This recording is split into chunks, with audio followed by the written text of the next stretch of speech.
भक्तों, श्री रुद्र संहिता तिथि खंड के 19वें अध्याय में आज हम शिव जी की क्रोध अग्नि की शांति की कथा को जानेंगे। ब्रह्मा जी बोले, हे नारद जी, जब भगवान शंकर ने अपना तीसरा नेत्र खोलकर उसकी अग्नि से कामदेव को भस्म कर दिया तो इस त्रिलोक के सभी चराचर जीव डर के मारे कांपने लगे और भय मुक्ति और महादेव जी के क्रोध को शांत कराने के लिए मेरे पास बड़ी आशा के साथ आए। उन्होंने मुझे अपने कष्टों और दुखों से अवगत कराया। तब सब कुछ जानकर मैं भगवान शंकर के पास पहुंचा। वहां पहुंचकर मैंने देखा कि भगवान शंकर का क्रोध 7वें आसमान पर था। वे भयंकर क्रोध की अग्नि में जल रहे थे। मैंने उस धधकती अग्नि को शिव जी की कृपा से अपने हाथ में पकड़ लिया और समुद्र के पास जा पहुंचा।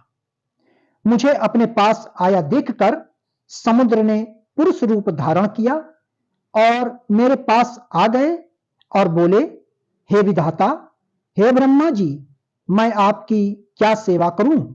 यह सुनकर ब्रह्मा जी कहने लगे, हे सागर, भगवान शिव शंकर ने अपने तीसरे नेत्र की अग्नि से कामदेव को भस्म कर दिया है। इस क्रोध अग्नि से पूरा संसार जलकर राख हो सकता है।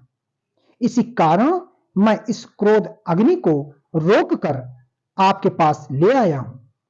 हे सिंधुराज, मेरी आपसे यह विनम्र प्रार्थना है कि सृष्टि के प्रलय काल तक आप इसे अपने अंदर धारण कर लें।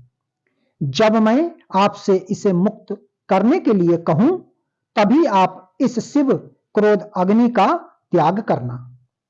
आपको ही इसे भोजन और जल प्रतिदिन देना होगा तथा इसे अपने पास धरोहर के रूप में सुरक्षित रखना होगा। इस प्रकार मेरे कहे अनुसार समुद्र ने क्रोध अग्नि को अपने अंदर धारण कर लिया। उसके समुद्र में प्रविष्ट होते समय पवन के साथ बड़े बड़े आग के गोले के रूप में क्रोध अग्नि समुद्र के पास धरोहर के रूप में सुरक्षित हो गई। तत्पश्चात मैं अपने लोक वापस लौट आया। भक्तों, आगे की कथा श्री रुद्र संहिता तिथि खंड अध्याय 20वां अवश्य सुने। ओम नमः शिवाय।